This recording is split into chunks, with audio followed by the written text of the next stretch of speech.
Welcome to the Independent Artist Podcast, sponsored by the National Association of Independent Artists. Also sponsored by Zapplication. I'm Will Armstrong, and I'm a mixed media artist. I'm Douglas Sigworth, glassblower. Join our conversations with professional working artists. Ladies and gentlemen, here we are back, as my mother would say, bright-eyed and bushy-tailed. Did you ever get that? I've used that expression too many times. Of course I probably sound like an elderly woman when I use that term, but... Oh, that's amazing. All right. Yes, we are bright-eyed and bushy-tailed back on the podcast. This week's guest, Elissa Brown, stopped by with Ed Priblin to the one-of-a-kind booth. They were checking things out, kicking tires. Well, nice. And checking out the holiday show, as it were. I recorded that conversation with her about a month ago. Oh, man. And so I am chomping at the bit for people to hear it. It was good. It was a good conversation. Right on. I actually have not had a chance to sit down and listen to that myself. You know, I don't know whether you guys have a bulkhead in your van. Yes, we do. Does it quiet things down? Big time. Plus, we didn't intentionally get it all like insulated and stuff, but the people who bought it and then walked away from it, they had it like all lined. So it's quiet. It's nice. Great. But yeah, so we just lucked out that we got it that way. But cool. Is your... Are you getting at the point that yours is a little loud? Well, I mean, I promised myself, I've now had it for over a year, you know, promised my wife. And, you know, I mean, it's stupid to drive around without a bulkhead. If you have any kind of fender bender or whatever, your chances of just being dead increase exponentially. So I know our good friend Sharon Spiller will be aghast to hear that I don't have a bulkhead. She's in like, there. What? Yeah. Yeah. So I don't know, man. I just haven't had it done. What the problem is, I'm driving that Dodge and it has such little leg room anyway that I'm scared that you pop the bulkhead in and it's going to make your seat go upright. Mm-hmm. And I don't want to be the happy bus driver, just kind of So I got to figure out a way to have the seat pushed back a little bit or reinstalled so that I get a little more leg room in this thing. I don't know. I test drove all those goddamn things and for some reason the Dodge felt better, but now that I own it, I'm having a little buyer's remorse. Things kind of settle in after you have it for a while. Like with anything, I'll try it out and be like, I can like my glasses, for example. Like I can totally wear these glasses and then you get them and you go home and they like constantly slide down. And you're like, why didn't I figure that one out 1 hour I was at the store? But I used to talk myself into shoes that didn't fit. And I'd drive my mother insane and she'd be like, don't wear these outside yet. I'm not convinced they fit you. Right. And you're like, I don't think they fit. And my dad would be like, they fit. Just put them on. Stop worrying about them.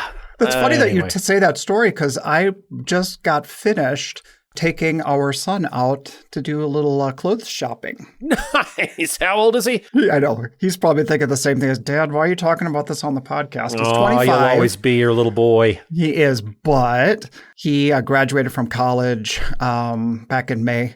And it's been a brutal job market out there. And he got himself a good old professional job starting this Monday. You know what? May is not too bad. That's not too shabby. Congratulations to Oliver. That's not too shabby in this market. And it's awful. Yeah. He said that it used to be that 30% of new graduates don't get hired. Like they just have troubles. But now it's the other way around. It's flipped, 70%. You know what I mean? So was starting to feel a little discouraged. And we know the stories about like on Broadway when the understudy goes on and then they get discovered. Yeah. He kind of had that situation. At this company, they had a job interview lined up for a candidate and they called and said that the roads were bad and they couldn't make it in. So my son has a friend who works at that company, and the boss has asked his friend, do you know anybody who could fill this interview slot? And he said, absolutely. Oliver drove into Minneapolis. He showed up for the interview and nailed it. So I'm so proud of him.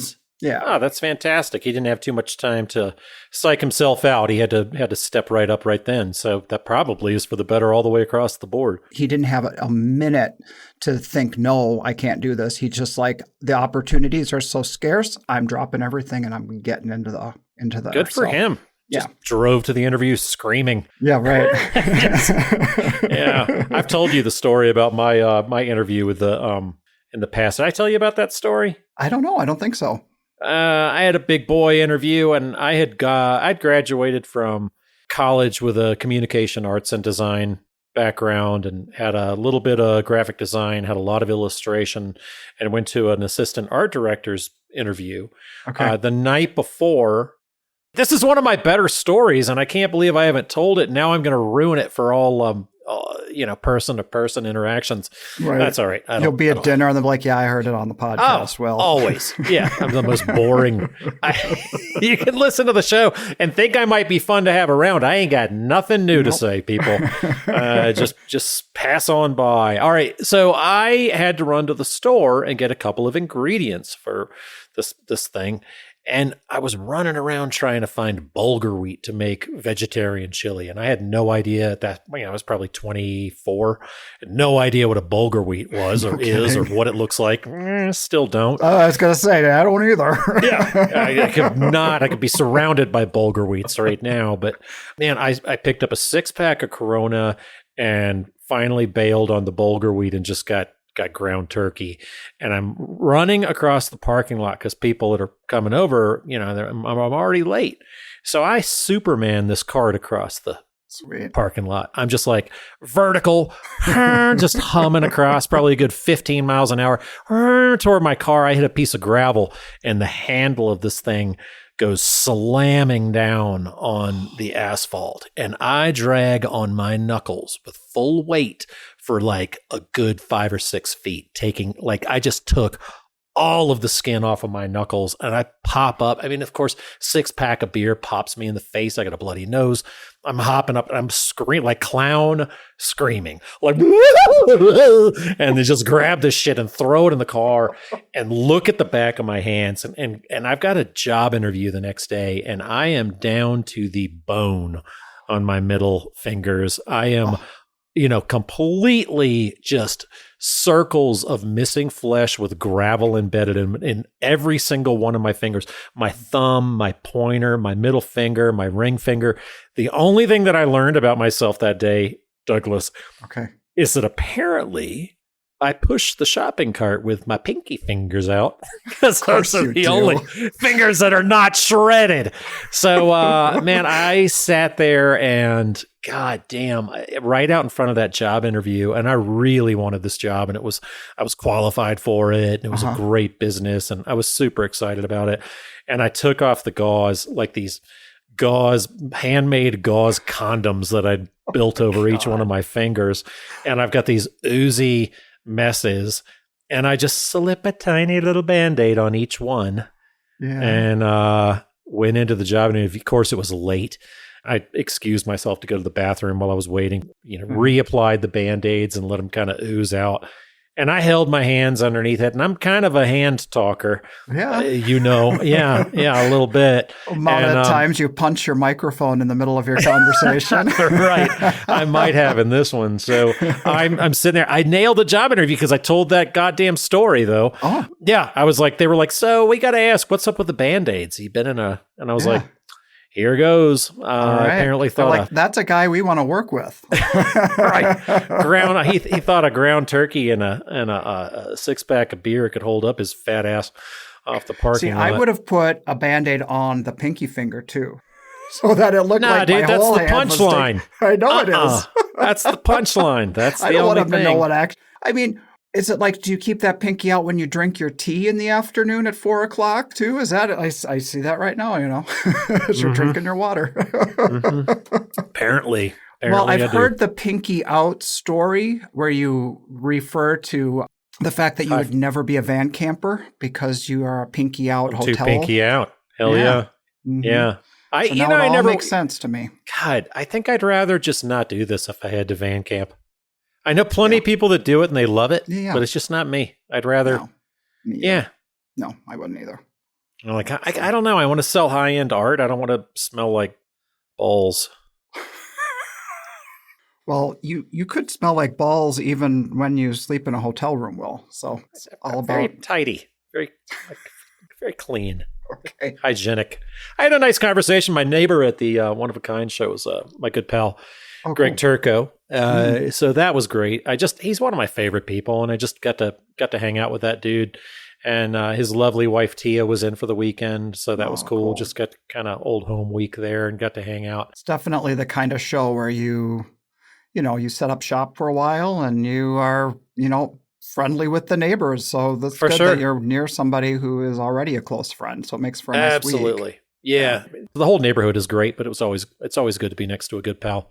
Sure. But yeah, long week. It's good to be home. I booked it on back a couple of days. It's an 19-hour drive. Made it in 2. So. Wow. I don't think I'm going to do it again. Okay. Yeah. It's run its course? Too far. That, or maybe I've run my course, I don't want to say anything bad about the show. It was fine.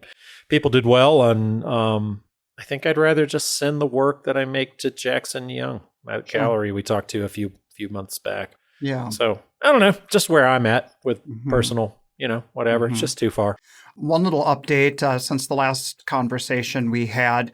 Renee and I did the install that we were planning, from Vegas and everything. Yes. So we were able to drive out there and do it, and I'm really happy with how it turned out. But the story I want to tell is that the work that we did for this ceiling was quite a bit different than other pieces that we typically are showing out on the road. Looked fantastic, by the way. If you get it. If you get a chance, I know this is all you need is a bunch of artists looking at your stuff. But if you get a chance, go to the Sigworth glass page. You're going to get all these followers now, like you haven't already. But it really did look amazing. Just really incredible. I appreciate that. Yeah. So the Sunday we were leaving on like a Tuesday, Wednesday, and on the Sunday before we went to leave, somebody who had started following us, a collector at one of the shows, started following our Instagram, and I had done a post for it kind of as a tease to say what we were in the process of working on. And so they saw this, and like a couple days before we're ready to leave, they messaged me through Instagram and said, "Hey, you didn't have this when we saw you this year. We would like to do something like this for our wall. Whoa. Do you have anything else like it?" And of course, we had plenty of pieces in that style that, because we were making a lot of pieces to use for this installation.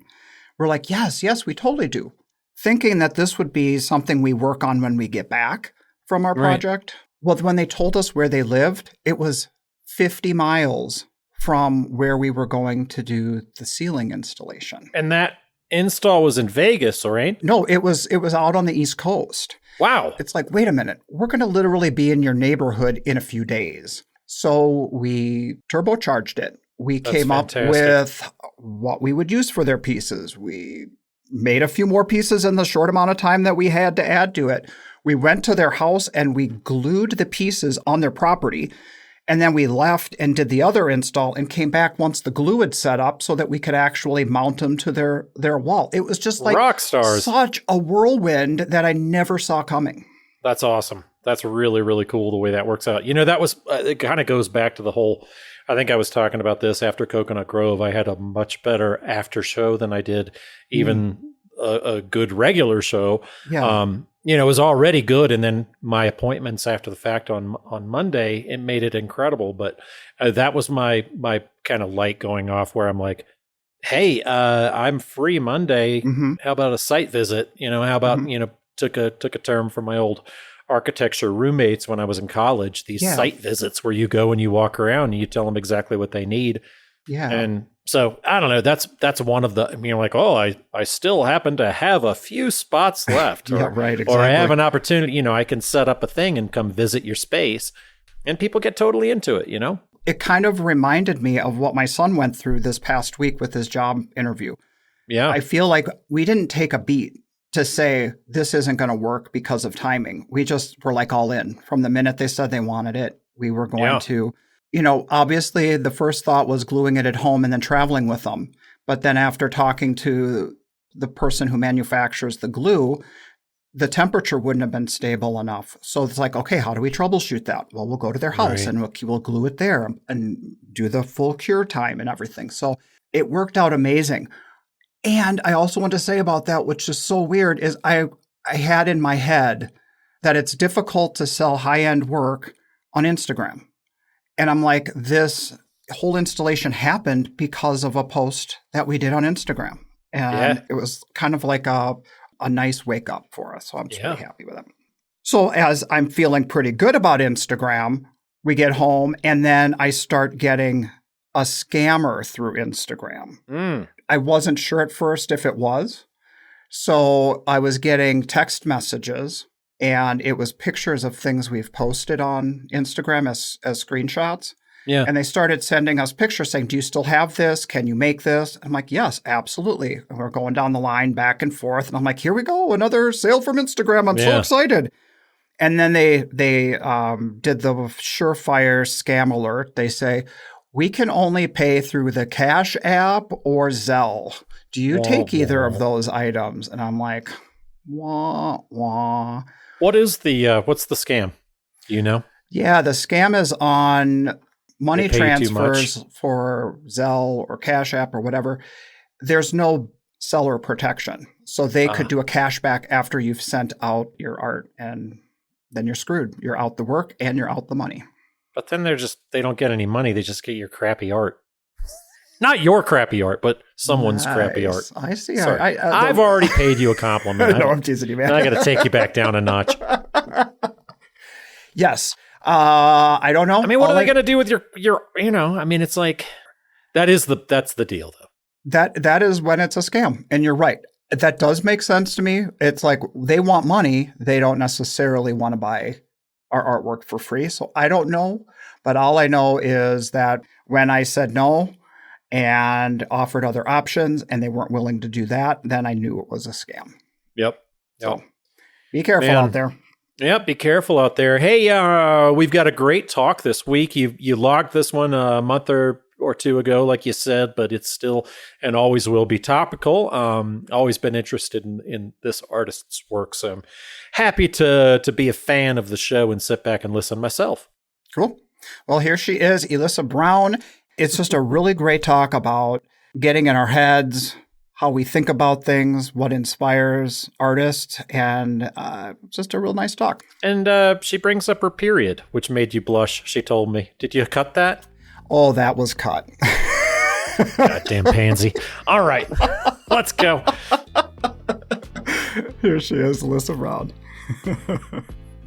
This episode of the Independent Artist Podcast is brought to you by Zap, the digital application service where artists and art festivals connect. Douglas, I'm thrilled this week that we are being sponsored and supported by Zapplication.org. It's really great that they appreciate what we're doing here on the podcast. And I appreciate what they are doing, basically because I feel like I am an intensely lazy man. And they make the entire art show process, signing up for shows, a lot easier. And they have that tagging feature for us. That way we can put little notes about a show to help us maybe with building that perfect tour. Or you can write whatever you want on it. You can write, hey, this show sucked last year, but it had promise. It's going to be exactly what you need it to be, and I appreciate that extra bonus feature. We got a call for entry this week, Douglas. The 57th Street Arts Festival, it's open. Man, it's celebrating what? Am I reading this correctly? 79 years. It's its 79th year in the heart of Chicago in the Hyde Park neighborhood. I've got a good buddy that lives over in that neighborhood. It's very affluent and kisses the edge of like where even the Obamas live. It's a very affluent neighborhood. It's a very established show. It's the weekend before Old Town. So if you're traveling from far and away and you're lucky enough to get both of them, it can be a nice week-long pocketbook boost in Chicago. For sure. It has all the things that we want as fine artists. It's originals only show. No reproductions allowed, no AI allowed. So if you're an artist who does original work, this could be the show for you. This could be. Yeah, got to be good enough. But the musical entertainment, it's produced by Chicago's premier blues club. It's Buddy Guy's Legends. Awesome. So check out the application on Zap. The deadline for this application is January 15th. So get on to Zap, take a look at that, and get your application in. Those sort of skill sets that we find ourselves in doing this job are often so funny, right? We become so multifaceted in ways that you don't expect to be, like so much invention out of necessity, right? Totally. I'm kind of doing that right now because we took on an installation that's a little bit different than what we typically are doing. Oh, nice. So it's kind of a branching off. And there's a lot of like new technical things we're trying to work out. And it's not to the point of where it's like, I don't think we can do it. It's exciting, but it's also a little bit nerve-wracking because it's a little out of the element. And you're like... And you don't want... like there's always an air we're putting on of like, we know what we're doing. We got this. Exactly. And so you don't want people to know that we don't. When we're in our studio, we can punt, we can brainstorm, we can shift gears. But when you're in their house and you're putting holes in their wall, that's when the period of experimentation is done. And I'm sure like to a certain extent, it probably helps in that vein to have a partner in that way, because you can... there's almost like, someone can dance while the other one is like screwing up or like, you know, there's some distraction. Renee and I take on like such an equal part of the design and execution of this business. But when we're in people's homes, I am doing a lot of the up and down ladder drilling in walls. Right. And her job, which she might not think it's that big of a deal, but it's so huge for me. And that is just making the connection with the clients. So I can work and not feel like every time I move something, there's going to be like a comment or a reaction to it. You know what I'm saying? I've had, yes. And I'm sure we all have these like nightmare stories, of just coping and hoping that they can't see you like sweating through your clothes and smiling and like tapping while you do, it's all encompassing. I did have one of those this summer. After a show, we got to their house and it seemed like it was going to be just an easy one like other ones we've done. But little did we know that they had drywall over brick. So it was over a fireplace. Oh. And my screws would only go in through the depth of the sheetrock. And I'm like... So I had to get masonry bits. Anyway, that's when I really had to keep my cool in front of people, because I was like, we might have to give them their money back and just say sorry and leave. And say, this didn't work out. And there's times that I would probably have rather have done that. Otherwise I'm just like making a pool of my own sweat being like, God, just get me out of here. But, you keep swimming. Keep swimming. Hey, I wanted to tell you... So this to me was an indicator of our talk being like perfectly timed by the universe, because I was getting ready for our talk and thinking about you and thinking about our conversations over the year at different shows. And do you remember our conversation at Park City when you were telling me about Jazz Fest and seeing Stevie Nicks? And I do. I tell a lot of people about Stevie Nicks at Jazz Fest, I'm sure. Okay, but the whole thing is, we actually went to see Stevie Nicks last night. Last night? Really? Last night. Okay. I'm like, oh my God. Elissa was telling me about how that was one of her best Jazz Fest performances. And I was thinking, the timing, we're going to talk tomorrow and I'm going to go. We didn't have Stevie Nicks lined up on our concert going at the time we talked. And I'm like, okay. This is all like the universe is saying this is good timing. I feel like my goal in life is for people to just associate me with Stevie Nicks always. Perfect. So I'm going to take it.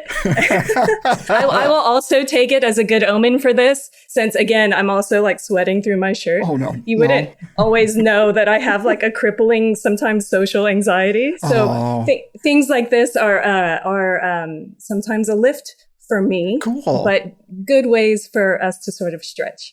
Totally. Tell me though, you were saying that, did you actually get to go in and see her, or were you watching like from the fence area or listening to her? No, I think that's like sometimes the saddest part at Jazz Fest is, have you done it? Yeah, a couple times. Yeah. Yeah. So you know how they've got like the chain link in between all of us. We're sort of, we're relegated to our space. And I was doing the show alone, and so to get in and go and do any of that is a bit of a chore. Right. You're basically saying, fuck my booth. No one's going to buy while I go watch Stevie Nicks, so you have to stay by. Yeah. And sometimes at Jazz Fest that may be true because they're all at the show. Yeah, so right, you're not necessarily. It's more of like a, can I beat everyone back to my booth? But what is so funny about seeing her there, or hearing her, I should say, is, they've got that chain link, but everyone, like the artist, all of us who wanted to see her are like clinging to this fence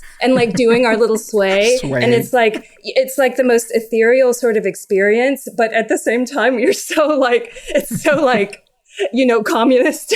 Yes. Through this fence, you're just like, I want to be a gypsy. And well, last night it was in the Grand Casino Arena. It used to be called XL Energy Center, but I don't know why they changed the name. But it's huge, and there were so many women wearing lace and layered skirts and top hats with feathers, and it's an experience. Oh my God, it was an experience seeing basically how much her presence has impacted people, it's so wild. many people. Yeah, it's wild. And like the longevity there. I guess I love being exposed to different types of art. Mm-hmm. While you think that the performance is that much different, mm-hmm. oftentimes the way that we access that creativity feels the same when you hear people talk about it. So I used to, during the pandemic, I got into a lot the podcast Smartless. Yeah. Mm-hmm. I like those three guys. Sometimes I can be like, you guys are talking about nothing. And then I'm like, that's fine if you talk about nothing. We can just talk about nothing. My favorite parts are them talking about nothing. But I think that is like a great kind of segue into even just like what we do or why even these conversations are engaging. Yeah. There's like commonality in the banal, or like the mundanity of a lot of life experience. And I think that we find connection there. So, totally. so much more for me, sometimes in just the banter of friends, you go like, that's relatable, that's accessible, as opposed to sometimes they'll switch into these interviews where it's a bit more formulaic, of course. Yeah. And polished. And I feel like connection really comes from vulnerability and not saying it exactly like it was run through a machine or something. Right. It is feeling our feelings and our vulnerabilities and sharing those. But in hearing them talk to a lot of different types of artists, whether they're, screenwriters or actors or musicians or whatever, I recognize a lot of the ways they talk about creativity, in the same way that I do, in the same way that visual artists will. So there's connection there. And I guess a lot of times in the arts, that's what we're striving for, right? Yeah, right.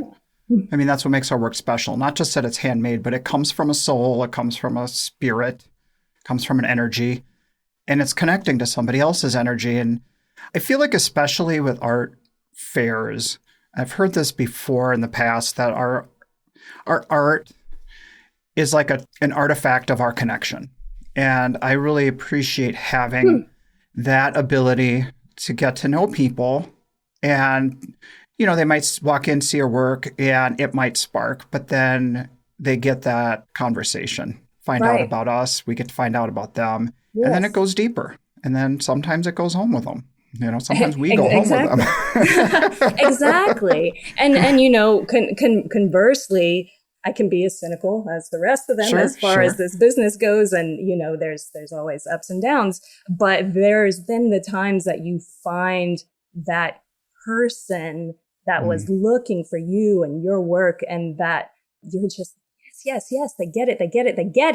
And whether it results in a sale or not, that's fulfilling. And the recognition that's so, part. Yes. And that's the I see you part.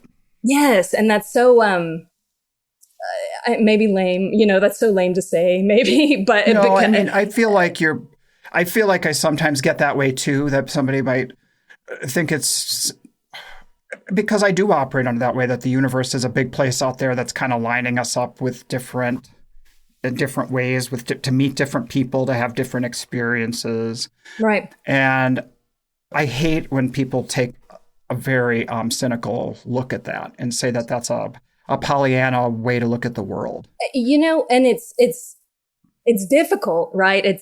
I struggle with trying to stay in my Pollyanna era, because it's sort of a place that we have to try and maintain, I feel like, in order to, keep forward progress. Yeah. The experience of being human can be so debilitating at times that the struggle between your ups and downs, particularly at a show, to maintain that can be hard. So oftentimes, as tough and as grueling as these shows can be, they force me into being a better version of myself, which I think is what my art does oftentimes. It's funny to see people connect because it's so it comes off as like, bright and bubbly and cheery and blah. And they're like, oh, you must have so much fun with this.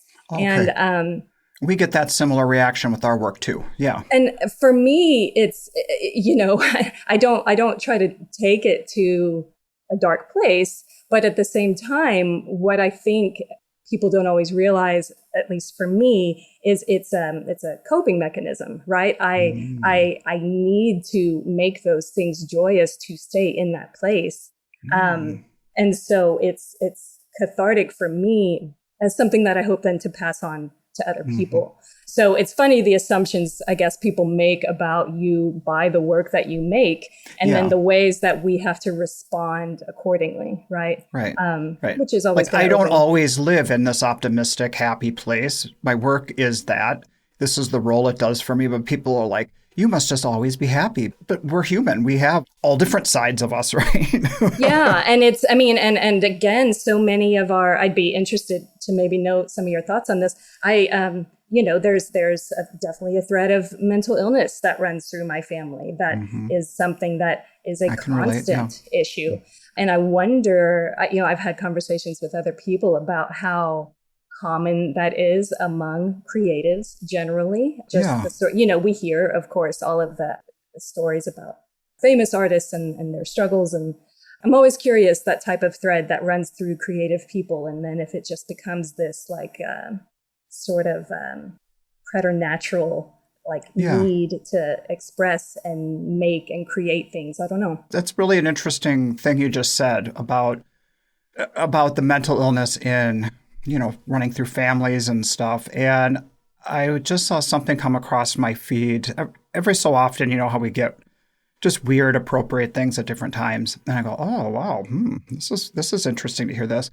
But it's basically talking about, it's one of those psychologists, psychiatrists, whatever. And they're talking about coping strategies. And I've got coping strategies, just like everybody else has coping strategies that sometimes we look at and we go, gosh, dang it, why do I have that? Yeah. And, I really hate that about myself.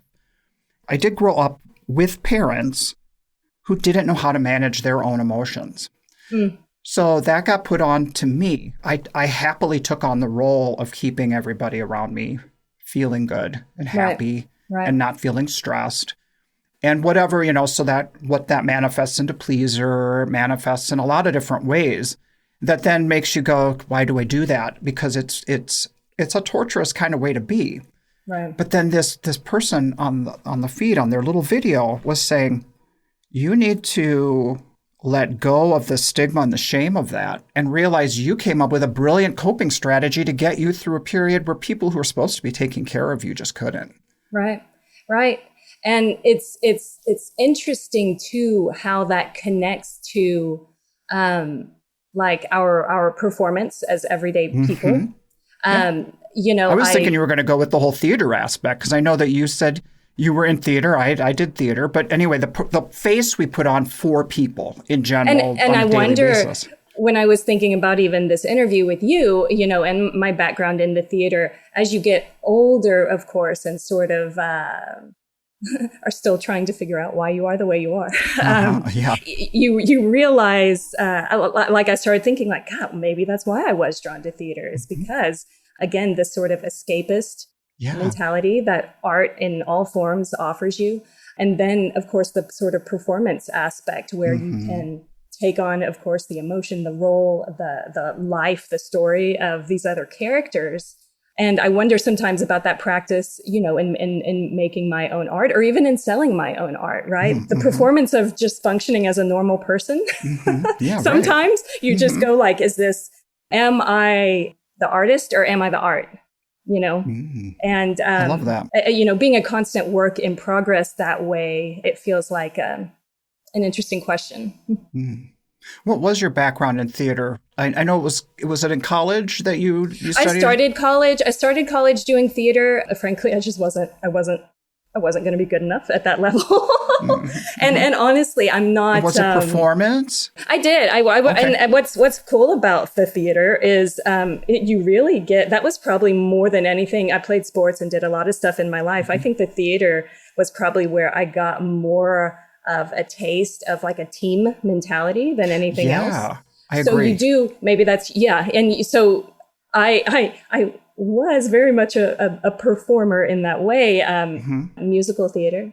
And what was cool is they wanted to always make sure that we were intimate with every aspect of how that. So, I ran lights and I ran sound, and you do like set building and, and Right. again, you become a really well-rounded sort of artist in that way. And I think appreciate then a lot of what goes into a show. Yeah. Yeah, I feel like I like that collaborative part of it, of multiple hands, multiple contributions, for the overall. I feel like a lot of my connection with theater had a lot to do with just, I don't know, maybe it was therapeutic. It was kind of like acting out emotions, learning about internal motivations. I loved the bigger scale of the presentation, being on a stage. And so Right. I did do some design and like theater aesthetics and all that sort of stuff, which I think has really helped in the kind of work we've stepped into recently, which is more like installation style work, where people are immersed in a room of glass or Right. an area of their house in glass, as opposed to just like one thing, one nail on the wall, or, Right. one piece on a pedestal or something. What I've come to sort of realize from both my background and now my work is I think I approached so much of it with the mentality of almost world building. World building.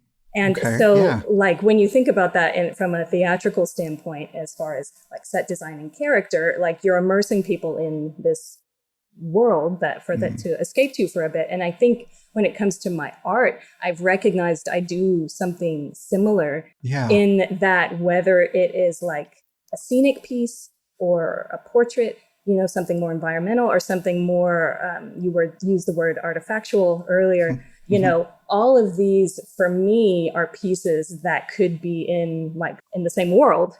So you think of like world building in like video games or something like that. So in my mind, that's almost how it kind of functions, is these are all artifacts of a world that I guess I spend my time in. Yeah. World I've created for myself. You call your art business the Freckled Army. Tell me about that, how it got its start. I mean, it kind of seems like that plays into what you're saying. We're creating this world. Is that true? Yeah. And it's funny starting a business. I'm sure at any point in your life, you go through a lot of, it's always evolving, right? So Yeah. I started with this idea of this Freckled Army, and it still sort of rings true today, even as the art and style kind of changes and grows and morphs. I got my red hair and freckles from my grandmother, and whenever she passed, we found a lot of her diaries that talked about those things being a disfigurement when she was younger. She was born like 1912. So She referred to it herself as a disfigurement, or no, she was just bullied a lot. Oh. So all the kids on the playground, like just, the old trope of the redheaded stepchild in those ways. Totally. It's funny how those things sort of come around to take on different, because now red hair and freckles, people are always very, very quick to want to comment on them. But for her, it was like shameful.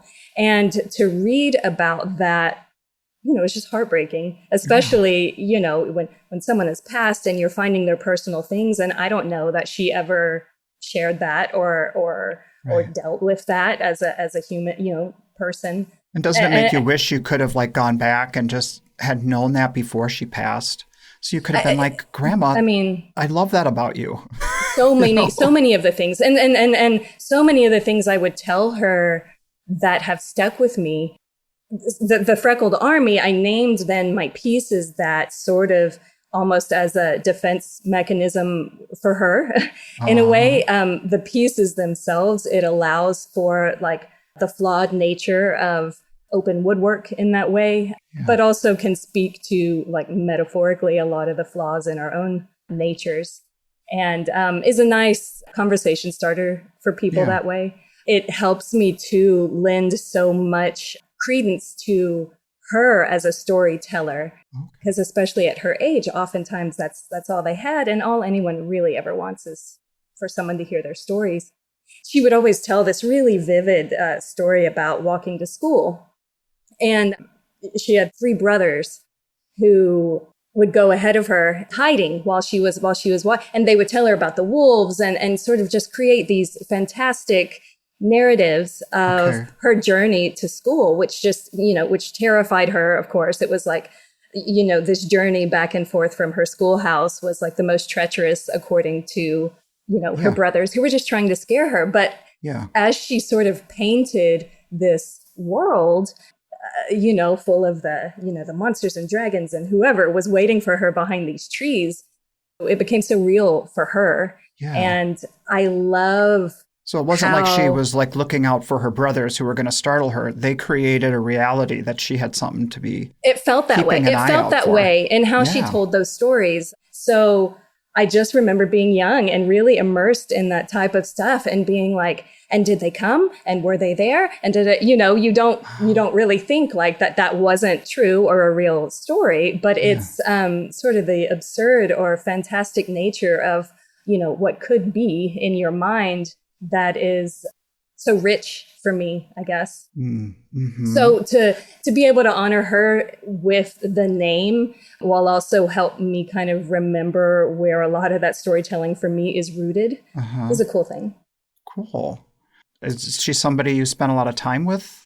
I don't even necessarily know that I would say that. Okay. Weirdly. Mm-hmm. We lived far off. So maybe that wasn't like, it wasn't maybe so much her physical presence, but her air, like the air of nostalgia that just set in, in visiting her house and her collections. It's a funny question to kind of go like, were we close? I don't even know that we were close, but she meant everything, Yeah. Well, there's something about that connection with storytelling that impacted you, that you kind of picked up creatively. Yeah. And just the time that we spent may not have been great, but was impactful. Impactful. I love that. Right. So maybe that's where that relationship comes about. Mm-hmm. You've said that you didn't realize till you were older, but you were really exposed to kind of you had a lot of creativity around you as a kid. Was that through your parents or was this through your grandma you're talking about, or? No, and honestly, to my shame, my grandmother may have been artistic, but I would not have known it. My mom and dad both were really great painters, but never pursued it. My sister is an amazing artist, didn't really pursue it. So yes, always being surrounded by that, being exposed to the theater at a very early age. I think moving quite a bit. My God, I moved so much. Really? How come? And people always think like, oh, you were a military family. No, we were not a military family. I don't know why we moved so much. Controversy, whatever. Yeah. Well, my parents moved a lot until they divorced. And it was just, I feel like that was just maybe, let's try something different. You know what I mean? Maybe this will be happier here. And they just weren't meant to be together, honestly. But similar. I think when my parents were together, we moved a lot. And when they divorced, like life was more settled. Mm-hmm. But at the same time, again, when you are trying to suss out as an adult why you're as messed up as you are, you go like, I see parallels to, how transient we were and how, how itchy I can get sitting still nowadays. You realize as you get older, the effect that some of that stuff has had on you, picks both positive and negative. And maybe one of the downsides. I often think one of the sort of perils of this business is the amount of time I have to consider all the things that have gone wrong. But so I'm not the only one who gets in my head about that kind of stuff. It's as if we have nothing else to think about. It's like, you know what? You know what we're going to analyze today? Hang tight. We'll be right back. Folks, the call to entries that we have been doing for different shows are paid advertisement. We found out that they go quite well. I've heard that they've been really kind of a boon to their application process. Well, now it's our turn to do a call for entry, calling all show directors who would like to announce your show applications coming due here on the Independent Artist Podcast. But don't take our word for it. Here's what some other show directors have to say about advertising on the podcast. First up is Camille Marchese from the Coconut Grove Arts Festival. I can't think of a better source because all the artists are literally listening to your podcast as they're driving across the country. So what better advertisement for us than their captive audience in their trucks or vans while they're traveling? Seth Lewis, producer and formerly director of the Oklahoma City Fine Arts Festival, also had a few kind words to say. We saw a higher spike after the podcast than other actions. For us, what I saw is it brought new applications in. So we had our tried and trues, who are your listeners too, but it gives a little bit more exposure to the artists we weren't reaching through other methods. Amy Karstensen from Rittenhouse Square Fine Art Festival had this to add. At best, you're going to get an artist to gloss over an email, but more realistically, it's not going to be read. So first of all, everyone listening to the podcast is, for the most part, a working artist. It's a captive audience of literally the exact population you want to apply to the show. Because I'm an old marketer, I track everything. So I do ask, how did you hear about this? And you'd be surprised how many people say the Independent Artist Podcast. People are still listening to it, even if it's 2 or 3 years old. It's a more unique way to reach because it really is personalized and there's not fluff. There's not the BS behind it. It's just honest truth and conversation. That's a lot of ears to get in front of. But realistically, even if you pull in only 10 or 15 new applications, you've covered your investment and then some, because those artists will continue to apply, and would highly recommend it to anybody. I recommend it to everybody that calls me and wants to get into this industry. I talk about it all the time. I've made changes to my show because of listening to you all. I just think it's an invaluable resource. Douglas and I do this show for the love of it. I'd just like to thank everybody out there for listening to the show enough so that they actually are being effective. That's right. So if you're interested in advertising on the podcast, drop us an email at independentartistpodcast@gmail.com. Or you can make your way over to our show notes on any of your podcast streaming services and connect with our email there. Thanks for listening, everybody. And now, back to the show. So when you went off to college, why did you decide to pursue the arts? You know, to pursue the arts was, they often tell you to go into art with like a teaching degree, right? So that you have got this fail-safe. And if you tell people that you are going to teach, then they don't, give you that same look. Like, yeah, that look of like, are you crazy? Yes. Nobody gave me that are you crazy look when I just said I was going to go off and do that. And I was analyzing that one time in a therapy session. I brought up to the therapist, I'm like, if my kid said they were going to go into the arts, I mean, I wouldn't discourage them. I mean, obviously we're in the arts. Right. But I was like, I feel like I would have kind of a balanced conversation about the risks and rewards and the challenges and stuff. I got none of that, and the therapist didn't really tell me. She let me figure it out for myself. And I said, maybe there was an element of like they became in the spotlight. If I was in the theater, then they were somehow like adjacent to that kind of like spotlight. You know what I'm saying? So that like their son did this or whatever. Yeah. But you didn't have anybody say to you either, because you had the teaching, because you wanted to go for teaching, you're saying that it was kind of like, okay, go do that. And that's your backup. Well, it's so funny. I don't, my entire family has almost kind of been arts and education. Cool. So almost everyone sort of leaned into that more, that path. Higher ed sort of role. Yeah. And you hear often, those who can't teach, which you get really sort of resentful of, because teaching is the hardest job, like one of the hardest jobs. And I have so much respect for education, having sort of grown up in that system. Mine sort of went the opposite way. That was like, if you can't teach, do. Because I feel like such a terrible teacher. Really? How come? I'm just like too controlling and I can't, you try to explain things that's like, put the thing in the thing that does it and it's good, and it's just not, I don't think I could properly educate with like clarity and precision in a way that's beneficial to students. I did it for a long time. What was the age group that you worked with? Man, I've taught everything from like pre-K to college. Okay. And so I have my favorite ages, but all of those were different experiences. Okay. I think what I generally gained from it was that I really feel like, especially nowadays, you have to have such a passion for education or else you shouldn't be in it. Mm-hmm. It's not like, it's oftentimes thankless. It's so difficult. I feel like where young people are nowadays too is just especially hard.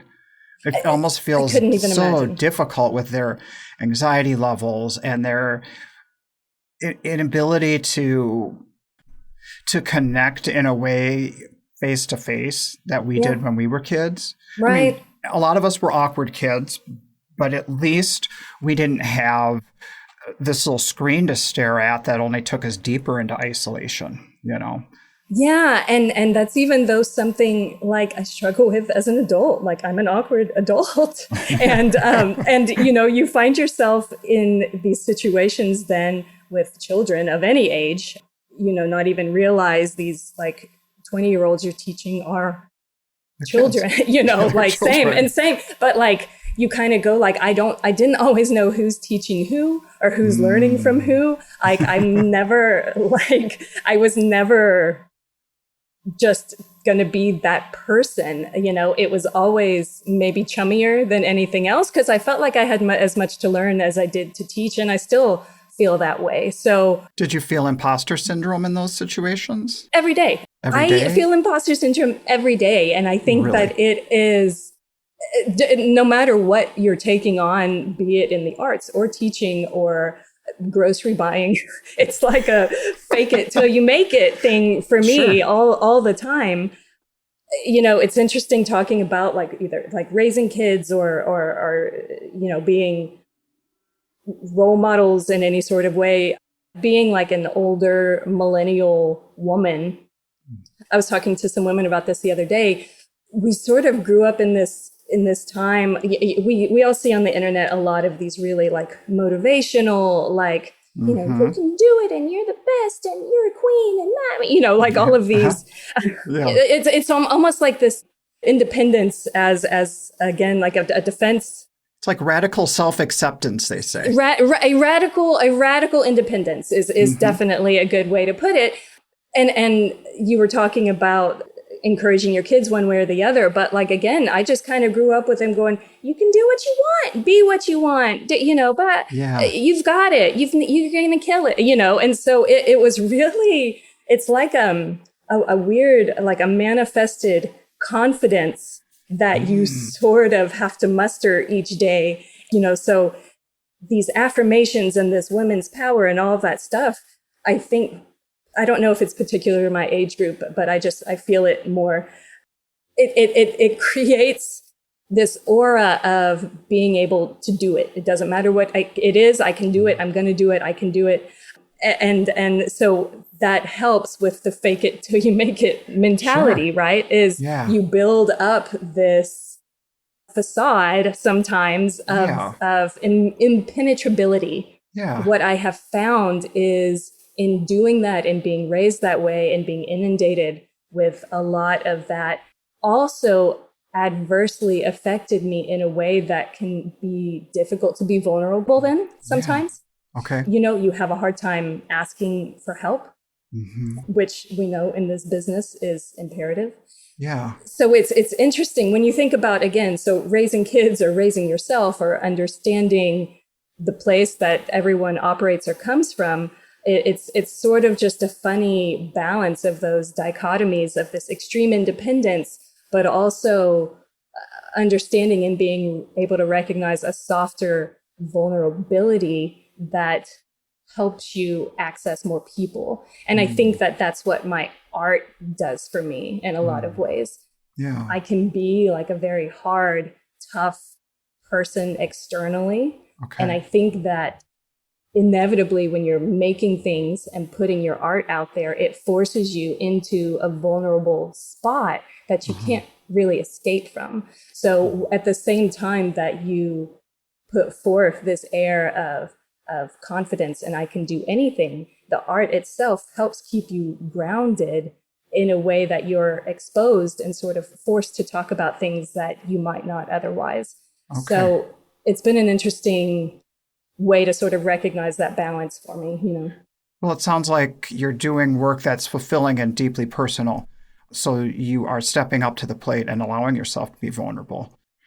I mean, some could say some artists don't scratch the surface, that don't go that deep. You know what I mean? Any artwork for me, I guess, can be as deep or shallow as you want it to be. And depending on who you're talking to about it, obviously it doesn't always go the same direction. So I guess at least putting it out there is me opening a door to a conversation I wouldn't otherwise have. I don't know where it's going to go necessarily, but because I guess I'm saying I'm not perfect. I'm not a perfect sharer. You know, there are times that people will ask about my art, and it's tell us the story, tell us what this is about, and I have to remind myself often that it's a conversation more than I can't just put it all on my viewers, right? It's a conversation. Yeah. Do you feel like even though people are asking about maybe personal themes or whatever at a show, that there is a sense of discernment that's happening? Like, are these people who are going to connect with my work and want to live with it? Or are these people who just are walking the show? And you know what I mean? Do you feel like you have to interpret in that moment, is this somebody I share the story with or not? I don't know. I don't think that I do. I don't think that unfortunately, I probably should be more discerning in my conversation. Full stop, right? I've got stories. I'm actually pretty good fodder for podcasts because I'm a pretty classic oversharer when pushed. All right. So it's not so much discernment when people come into my booth. I think I will usually let someone lead in that way. And I think what's so nice about doing shows is the surprises that you get from other people. You know, you think you know what's going to happen at a show. You think you know the people coming in, and again, just there are connections that you make. There are people who connect with your work that you never see coming. I feel that way with the podcast too. Even if I know somebody really well, that I'm like, I sit down and I'm like, God, I don't know where this is going to go. And I just have to step into the void and let the conversation happen. And sometimes people are, they play, like you're willing to play and be back and forth. And some people just will like, ask me a question, I'll answer it and I'm done. It's like, right. And so there is a sense of discovery that comes out just through being willing to step into the void. And having a natural conversation. I think that again, when forced to just have a natural conversation, for me, you don't, like you said, I don't ever know what I'm going to say. You never know what's going to come out of my mouth. Yeah. And I've put myself in that weird situation many times at a show because you don't ever know who you're talking to. You do not ever know who you're talking to. Well, I'm trying to trust the void right now because we just got our the results back to Main Street this year. Yeah. Didn't go our way. So it didn't go my way. No, it didn't go my way. What? Okay. I thought whenever anybody won Best in Show at a particular show, namely Main Street Fort Worth, that aren't you grandfathered in or grandmothered into that one for a while? Man, I mean, I wish that felt like the case. It clearly was not. I think I got the one in for last year.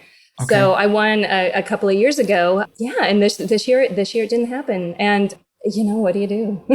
What do you do? I mean, Renee and I are classic with if something goes opposite of what we are wanting, we say, okay, well, there's a reason. Just don't worry about it. The harder part for me is just the single show, but then to think, is this a sign of what's to come? And it's like, is this going to mess up my whole year? Is it going to be, that's the first in a line of more? That's it. That's it. And because at any one of these given shows, like at some of the, I've done stellar at some of the best shows, and I've bombed at some of the best shows. Oh my God. I've done stellar at some really shitty, silly shows. Yeah. And, and so you just don't know. And that's what's so fun about our business. It's fun. We say it with our so gritted much teeth. fun. It's so much fun to be like, because some of those big ones, when we've had a really big one, and then you go back the next year and it's like, what? How do I go from like having a best show ever to like not making expenses to the next year not getting juried in to the next year knocking it out the park? It's like, wait, I can't even figure this out. There's just no way to get a handle on it. And it's I think that's the best takeaway from this business is learning from the get-go, never to get too high and never to get too low. Mm-hmm. And I've tried to carry that. It's difficult, like you said, mostly from the anxiety of what the rest of the year holds. Yeah. I'm sure a lot of us, as far as, I don't know how you deal with jury images, but I try, of course, to keep them fresh. And each season I'm filtering in new work and ostensibly the work gets better. Yeah. And so by the time then you've got one rejection in that you were nervous about, you kind of have all these other applications out that you're like, well, maybe that wasn't the right choice, but here we go. For me, I sort of have to, again, fall back on some of that steadfast confidence in myself and what I'm doing that will make it work. I often think to myself, when Project Runway was like a big phenomenon, and Heidi's always like, one day you're in, next day you're out. I think about that always. From time to time. I think that Today always because it's true. Yes. It's totally true. And from the same show, I sound like more of a fanatic than I was, but you make it work, right? You make it work. Make it work, make your designers. Schedule work. Yes. Yeah. Right. You'll have to make up the difference somewhere else or not. I mean, right. You just don't know. This business is so crazy. I mean, actually, last year at Fort Worth, we had a couple bad situations. I mean, we had a good selling show at the end of it, but we broke a piece. We crashed up our van a little bit. The valets had us back our van up the what do you call it? The little enclosed parking at the Blackstone. Well, it gets narrower as you go up the ramp, and they were going to stand and watch me. And I have a tall van, and I back up and I tell you, it was such an embarrassing situation because I stuck my head out the window and I scream at the valet. I'm like, did I hit? Did I scrape? Did I scrape? And then I look around and I see 10 artists setting up, loading, their stuff out of the van. And they look at me like, I don't know if I've ever seen him or heard him scream like that before. Right. And just embarrassed the shit out of We myself. all associate you with screaming during setup, just so you know. It's behind your back. I'm so level-headed. Douglas and his screaming. So I know. You're teeing me up. You're teeing me up you for don't have this to talk terrible about it. story. No, you don't have to. I wasn't saying it. No, I'm willing to talk about it because again, I'm nothing if not an oversharer. And that goes for a number of things, because I feel like even in doing this podcast, that sort of stuff, in sharing, you give other people permission to share, right? Yeah. And so I am also no stranger to looking like a dumbass in public. It's absolutely my forte. Okay. So to share these stories makes other people hopefully not feel so silly. When it happens to them. Yeah. Or yes. Or maybe even just be compassionate. I don't know. Yeah. We were fortunate enough, maybe, to be neighbors You at... probably never want to be my neighbor again after that. After all the yelling. The coincidental crashing. No. My moving spots at Park City, if I were to get in again, would not be because of you. Okay. But so at Park City, I chose that spot that I was in. Okay. I chose it from the previous year. They have you pay extra even to pick that spot. Did it. And that spot happened to be across from one of those like restaurant decks where people are sitting out on the street. A restaurant deck, yes. That was closer to your booth. What was really across from mine was that fucking ice cream shop. All weekend long, we watched people with big double scoop ice cream cones. Yeah. Park City loves their ice cream. Yeah. I love my ice cream. It doesn't even get hot enough there for ice cream, but I might be just a little disgruntled about it. And really, like, it's everyone's nightmare to have ice cream in your booth. But I don't know what happens in Park City that along about 6 o'clock, everyone is like, it's ice cream time. I know. And it was right at Teardown.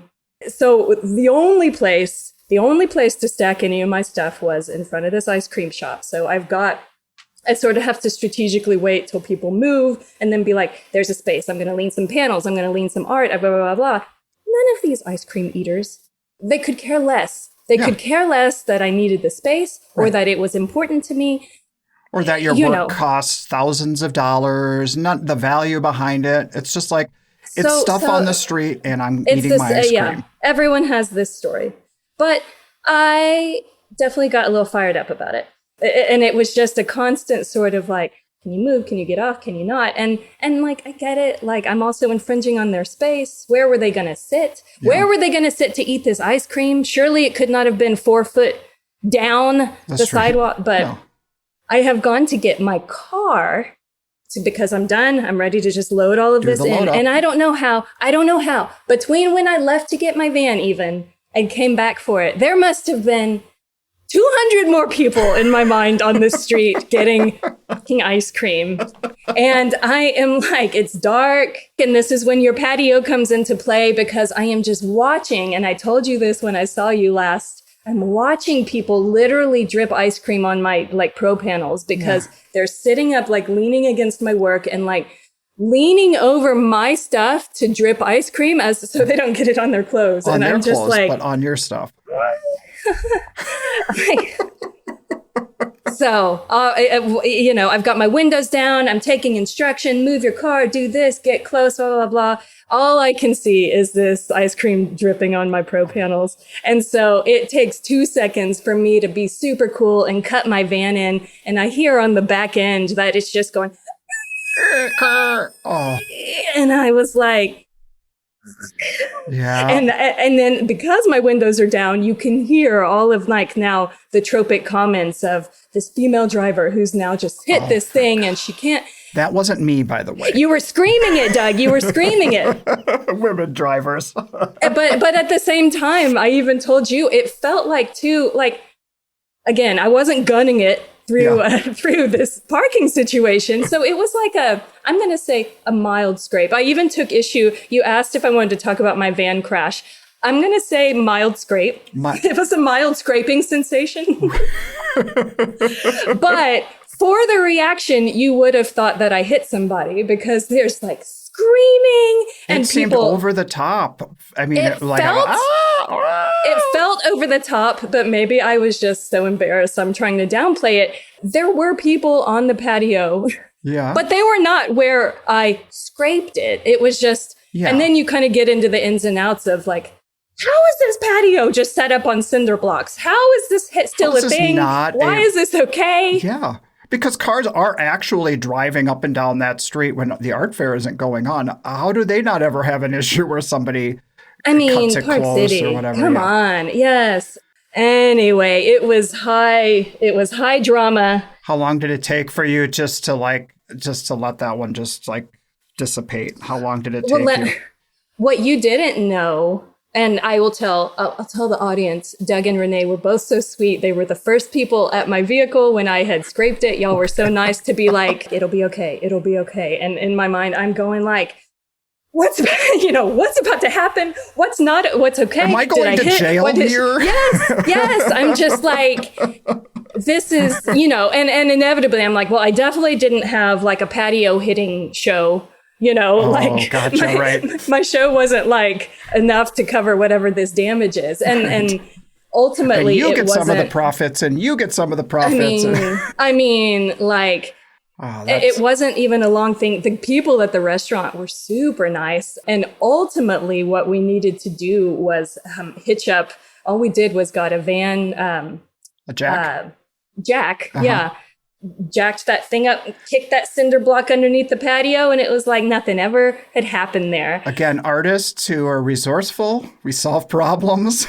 I mean, but frankly, the fact that they were nice enough for that to just be it, like, I was shocked that they didn't call somebody. I was shocked they didn't file an insurance claim. Yeah.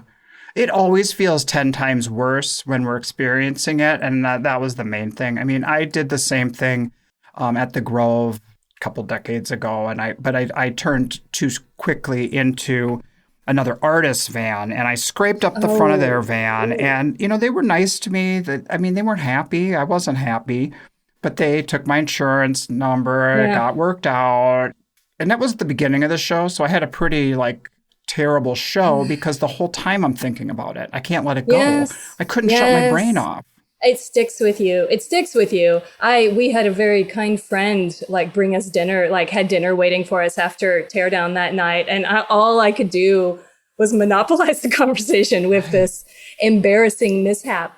Okay. What you do not know about that story. Okay. Our booths, you may remember, are also across from the public bathroom. Yeah, right. Mm-hmm. The bathroom and the ice cream. And yes, right. So it's for all the lactose intolerance. I had also a bathroom mishap at Park City that same week. Oh, no. It feels maybe irrelevant, but in my mind, it's connected. Just so people don't think that I have bowel issues. It was not.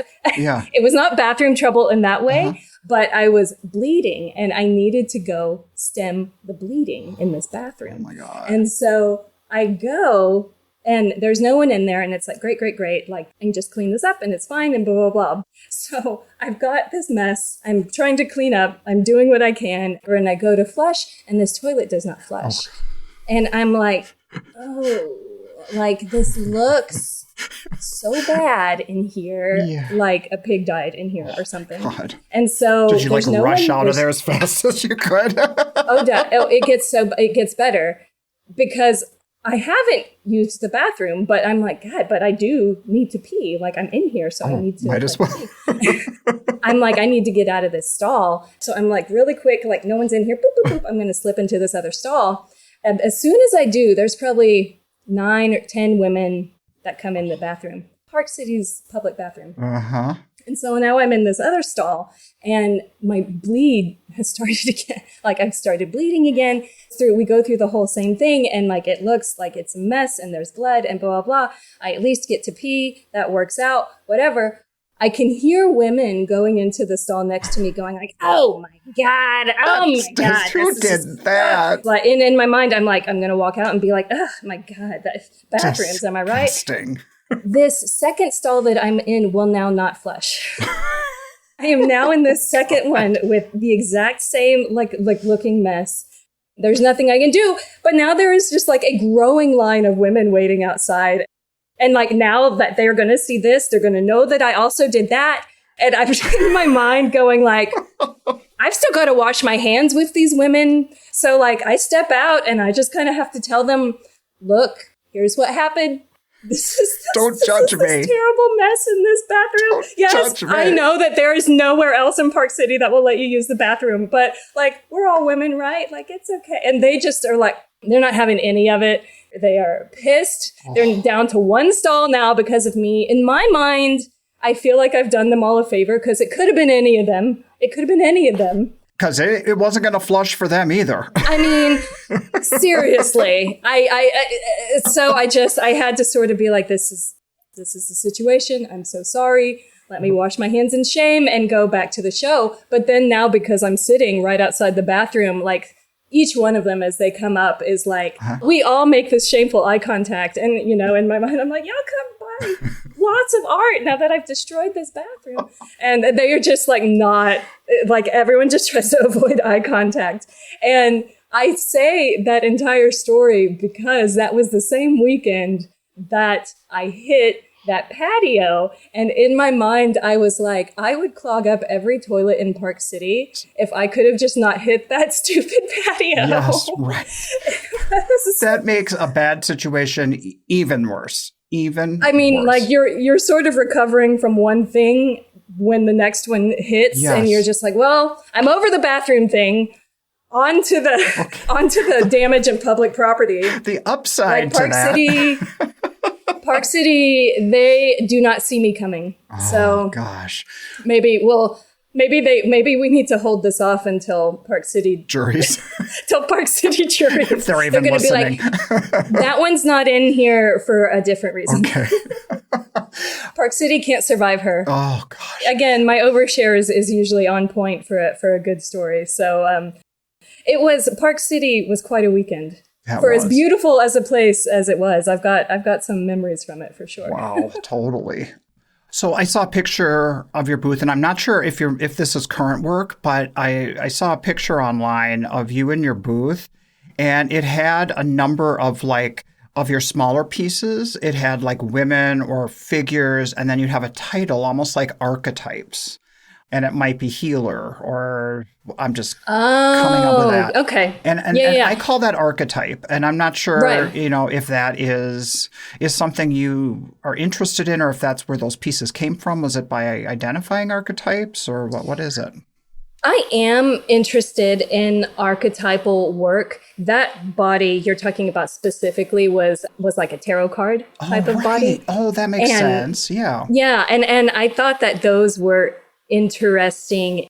Like I get really into like identity and how people what people associate themselves with. Right. As far as archetype goes, it's not necessarily female driven as so much as maybe, like I said, a search for different types of identity and the different things that we connect with.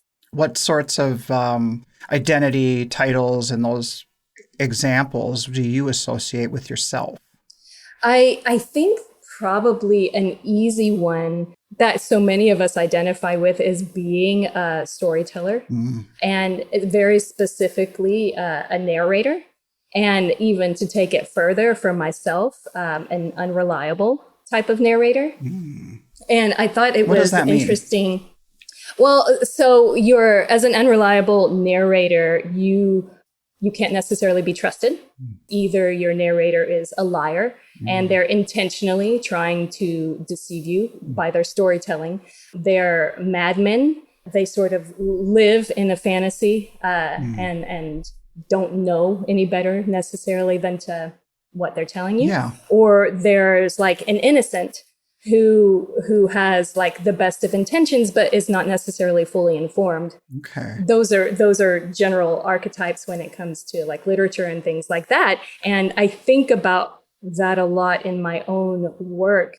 When given those three specific examples, I have to think that we all sort of vacillate in ways between them. I know the stories I'm presenting are fantastic or absurd in that way. And I'm often asked if they are personal experiences. And my God, I wish that they were, because there's so many things I make I would have loved to participate in. Okay. But I think I'd have to identify, and maybe again, this goes a little bit more to like our mental illness talk we had talked about. There's a little bit of a madness, right, to creating art and presenting a story in that way, because you're telling people, I don't know, where this story is going to go, but inviting them to come with you. Also takes away the air of being the expert. It's like, this is a point of view. This is, you know what I mean? It's so if they're not necessarily to be trusted as the end all be all with facts, that it's their perception, then the narrator becomes like the artist, the narrator, the point of view becomes subject to humanity just like the rest of us. I get a lot of frustrated people in my booth when I won't necessarily be terribly forthcoming about a story. But I think that, and I don't know if people get disappointed or not, I don't necessarily have steadfast stories for each of my pieces. What I think for me is fun about them is that it's constantly changing. And the way that I work is more to ask questions, I think, than to give answers. Yeah. So, you come up with Like, well, what if they did this? What if they thought this? What if they looked this direction? And how does that little detail change the direction of the story for both me and the viewer? And that's generally what the conversation is about. I don't like to be pigeonholed into one meaning because, again, it's ever evolving. So you may use something, a story or whatever that is maybe relevant to your past or history, but it might not. It might just be totally a creative concept that you put out there and somebody can latch on it and bring their kind of connection to it. Is that what you're saying? That it's not necessarily heavy-handed in what you're trying to convey? I feel, at least I hope, that how I present is at least loose enough for open interpretation. Yeah. So I feel like I can probably be heavy-handed maybe in my own intent, but in talking to other people, it doesn't always translate, which is okay because it's not that's not necessarily what I'm looking for, you know. Well, what are some of the themes that you like to work with or that have kind of stuck with you or stood out, like what you're currently working on? Maybe it's not necessarily like a personal experience, but, you know, I'm sure we're all often influenced by, by music, by reading, whether it's literature or poetry or any types of art form that way. So I can get stuck on, a lyric or a phrase and have that send my imagination into like, what is the story behind this? And that creates, I think, more of a universal reach for people. I don't necessarily talk about music or poetry to people when I'm speaking about my work, but I think that it keeps it generalized enough to be accessible. And we create sort of, depending on the things we're going through in our lives, right? The themes also change. I noticed, especially during COVID, I made a lot of work that was really community-based. Because you were so isolated and needed connection. Because you're so isolated. Yeah. You're so isolated. And but really, I say COVID, that's true generally of our work always. I work at home and I work alone, and you're in the company of podcasts and TV shows or music, and that's who you spend your time with. So again, this sort of portrayal of, like, I'll make these community themed pieces that people go, oh my God, this must have been a party. This must be all your friends. And you're like, no, it's not. Like, I don't know any of these people and no one will come over. Right.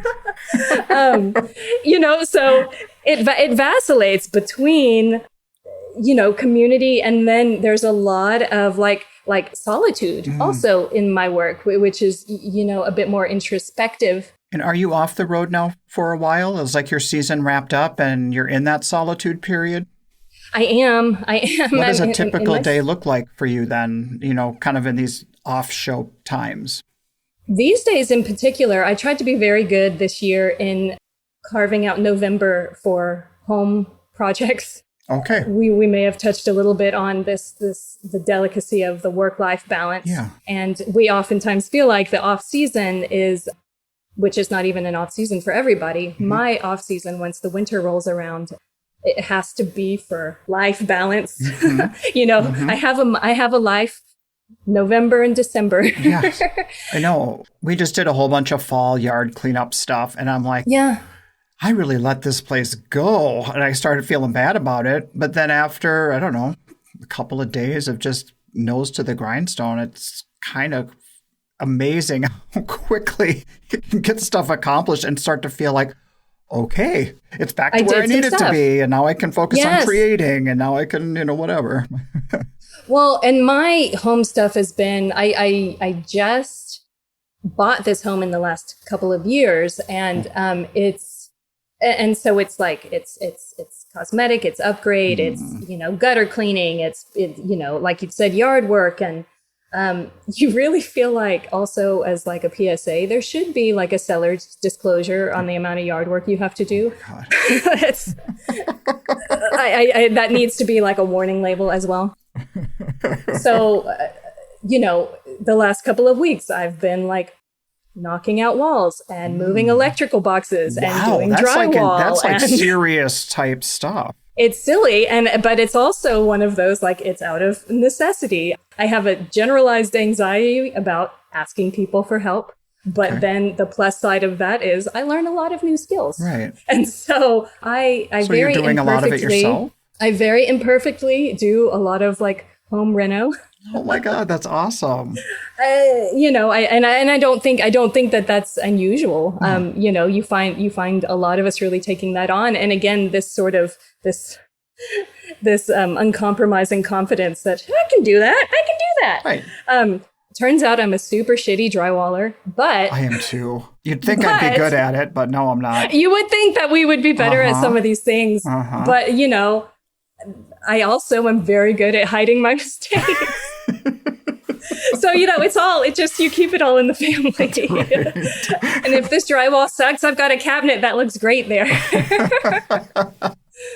So, you just try in these off times to, not spend more money than you've taken in throughout the year and, manage these projects to the best of your ability.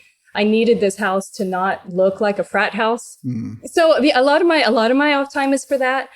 And then, grinding out inventory. Yeah. One of my biggest issues is having inventory. We're all so unhealthy. Like I try to do these things personally for myself, for my home, for my well-being. Yeah. And then at night, you are just laying awake thinking of all the stuff you should have done for your work and your business and your livelihood. It's so unhealthy. Like the hamster wheel is never ending. I feel like it's taken Renee and I into our 50s to be able to say, we've worked enough today. It's time to call it quits. Right. But I feel like there's such a scarcity model out there that I feel like a lot of us fall into that fear of like, if we don't work as hard as we can, if we aren't producing as much as we can all day long, right, that we're not going to have what we need next year to make a living.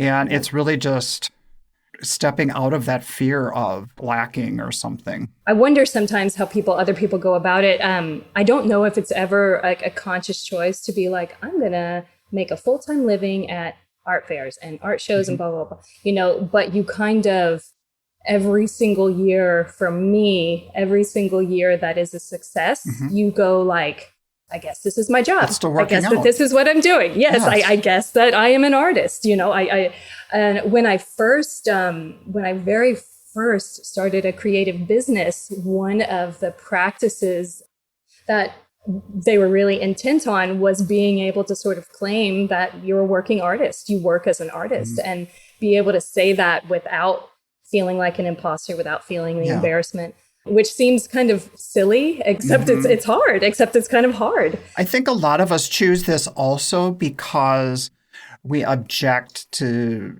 the show up and work a 9-to-5, be under somebody else's boss, under somebody else's rules.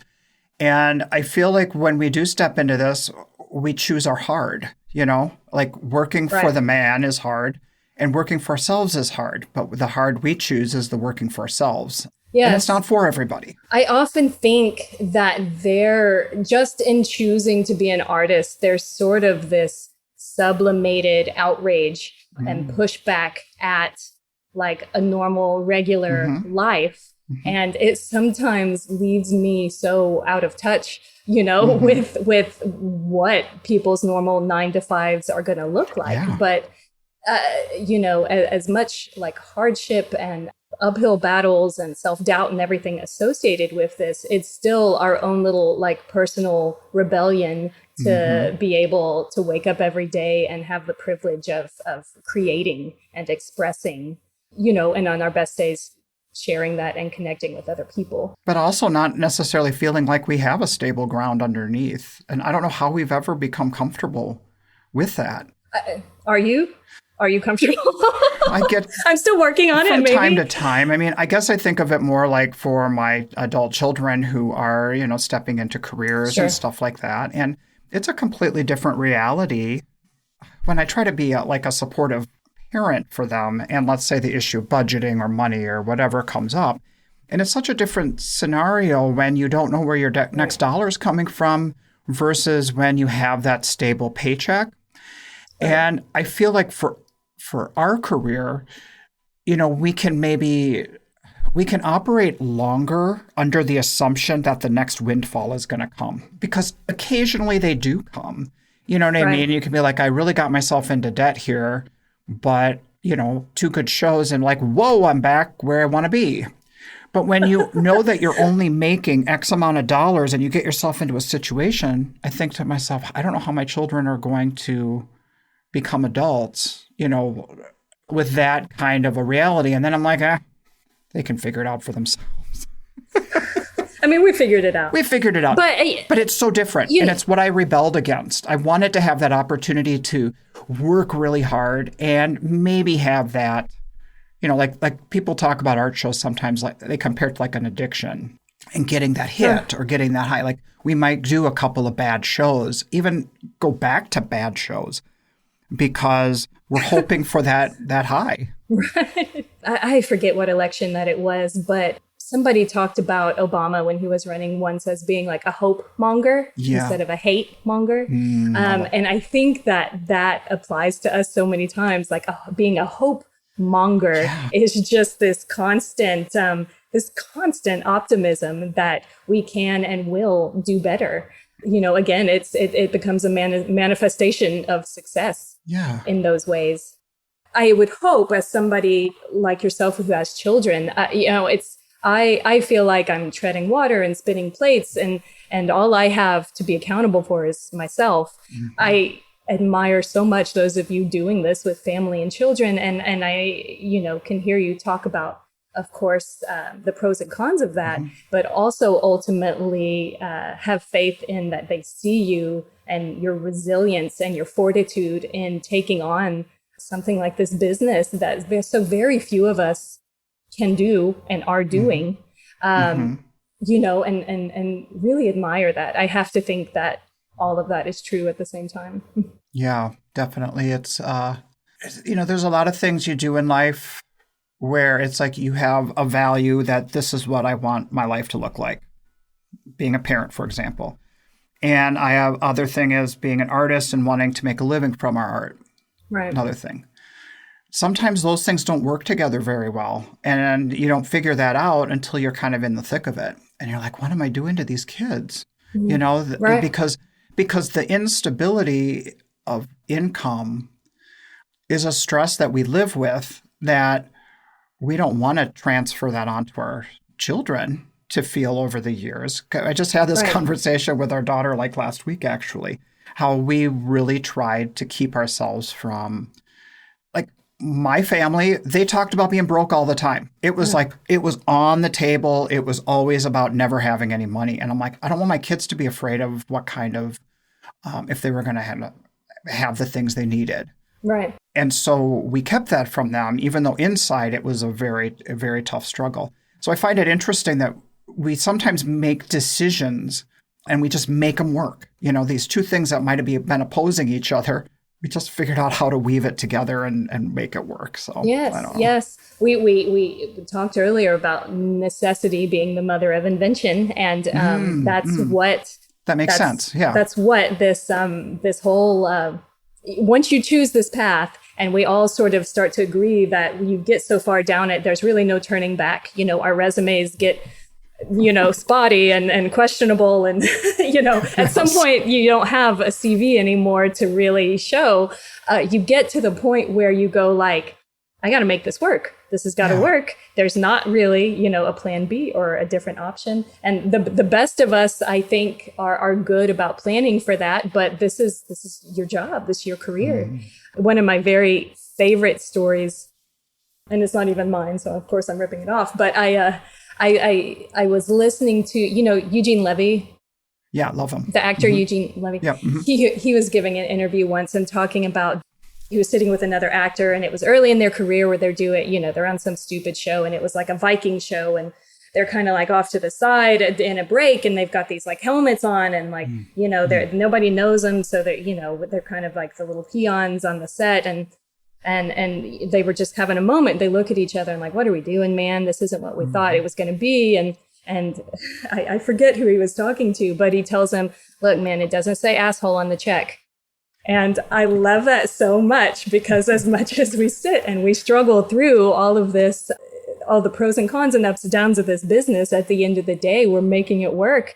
And it doesn't say asshole on the check, baby. It didn't say asshole on the check. No. You hope it says cash. So nobody knows what they don't know. They don't always see, our panic and our sweat and how that sausage is made. Yeah. It's everything that's underneath the water that gets you there. I appreciate you sharing that what's going on under the surface with you, because it resonates with what's going on with me. And I think it resonates with what's going on with a lot of people in what we do. And I keep coming back to, like, what do things mean? Like, what does all of this mean? Do you need to have some kind of a reputation or a body of work or whatever? And then I'm like, does it really need to mean anything? Can it just mean that our life is about making things that we're passionate about, connecting with people, and that we get to share some of that with them? And hey, we get to make a living off of it too. Right. So, it's a byproduct. Yeah. And so, I mean, all of that just makes for, I guess I'm going to be a hope monger. Like you said, now that I have that word, hope monger. I loved it. Think about that. Yeah. Yeah. It's, I was thinking about when you were talking about this search for meaning out here, and whether I think hang on to a lot of those sort of notions of, this art and beauty and things like that being what we are, fighting for universally. A lot of times when things feel dark or hopeless, and especially nowadays when you're not super sure what is real or what matters, it's all we can really do, I think, to put out what is real and matters to us. And that's what becomes our calling in times like this, is to, I think, stay true to what we know and believe, and be able to express and share that. So our authenticity, that authenticity piece, I think, is huge. Right. And again, being able to openly overshare that with other people, you hope creates that sort of unity and the camaraderie that I think that we all so desperately are just sort of looking, as you said, to sort of be seen and to be understood. Don't you just think oversharing, though, is a way for somebody to say, you were supposed to know what I would find acceptable for you to talk about? And it's like, I don't need to put myself in your shoes. Yes. Other person's shoes. Yes. That is a good point, and I'm going to hold that and take that with me. I'm going to take that. I'm going to start thinking of things as more of a you problem and not a me problem. Exactly. However, okay. I do accept that there are some generally accepted taboo subjects that I sometimes am not always hesitant. I just, I don't know. We're all so weird. We're all so weird in our artistic. I was talking to, and again, you never know who you're talking to. Yeah. It was I think St. Louis this last year that I was talking to a gentleman. Yeah. And then you're like, should I have known who this was? I was talking to a gentleman, and we were talking about the show. And then we talked about a Texas show, and I can't even remember what we were comparing it to. And I said something like, I think the biggest difference is the amount of truck nuts in the parking lot. And then I got into a conversation with this man about truck nuts. Do you know what truck nuts are? I'm assuming they're not are they for wheel lug nuts or whatever? I thought that this was a thing people knew about. Maybe it is just a Southern thing. Okay. But not lug nuts. In Texas, they are not lug nuts. Okay. They are literally, in Texas, where I grew up, they are like testicles that you would hang from the back of your oh, for God's sake. Your trailer hitch. And it's like any other thing, I guess, that you put on your car. They call them truck nuts, and you just hang. I see. You hang testicles from the back of your thing. And so I made this comment to this gentleman, and again, my bad for thinking that everyone knew what truck nuts were. But I went on to tell him, and then he, of course, goes on to tell me he's a board member. And I always find myself in these educational conversations with board members, but thankfully he left. didn't find it too offensive. Thankfully, he didn't. I was able to pivot a little bit into also education. Okay. And I'm sure he was thinking, thank God this woman didn't go into education. But what becomes funny is we have that connection. And I think even later in the show, he walks by and he's like, truck nuts, right? Truck and you're nuts, like, yeah. You're like, absolutely. I hope everyone walks by me and yells Stevie Nicks and truck nuts. And it sounds to me like that is the segue that wraps up our conversation. We'll leave that with Stevie Nicks and truck nuts. Stevie Nicks and truck nuts. That's what people can hope for from this. Oh my God. From this. And you very, very kindly made me a little less weird today. So I am so thankful for you getting me out of my my little hovel here to have this talk. We'll get that sledgehammer, knock down a few more walls, and get back to it. I've talked with a couple of people. If I could ever get like a line on some super cheap like truck nuts, I feel like that would be a really great joke to play on people. Like, how often do we ever look at the back of our cars? And I feel like to just randomly start putting like truck nuts on people's cars would be a really funny joke. Like, how did those get there? I guess I grew up here. How in the world? Exactly. We're all just looking to nut up a little bit. When I was doing Des Moines one year, I came back to my booth once, and there was a full pack of like I want to say like a 24 pack, like a commercial pack of KY jelly. Okay. Like lubricant. Why? And where was it? This was also my question. This was at Des Moines. Okay. And I was like where in Des Moines? Like, was it like on a golf cart or? It was by my, no, it was like left by my booth. It looked purposefully left for me. Somebody was leaving you a gift? I mean, again, it's probably from these types of stories. I don't know, but I'm. Talk about truck nuts. You get KY jelly delivered, dear. But it became like a story. I'm like, who has left all this lubricant for me? Blah, blah, blah. And it turns out who it was Craig Yingst. Okay. Don't know him. Yo, no, you totally know Craig. He's the printmaker. Okay, sure. It turns out, and I don't know how many people he's done this to, but because it's KY and that's his initials, it's like his little moniker. Like that was his like calling card. So I was like, please tell me you leave KY jelly for everyone and they know that it's you. Like, I hope that's like a marker. So maybe that'll be my calling card is like truck nuts. Like you've been nutted. I don't know. I've got to work on that one. I'll work on the tagline. I'm gonna give that one to Craig though. He sparked the idea with his KY deposit. Cut that. Not KY deposit.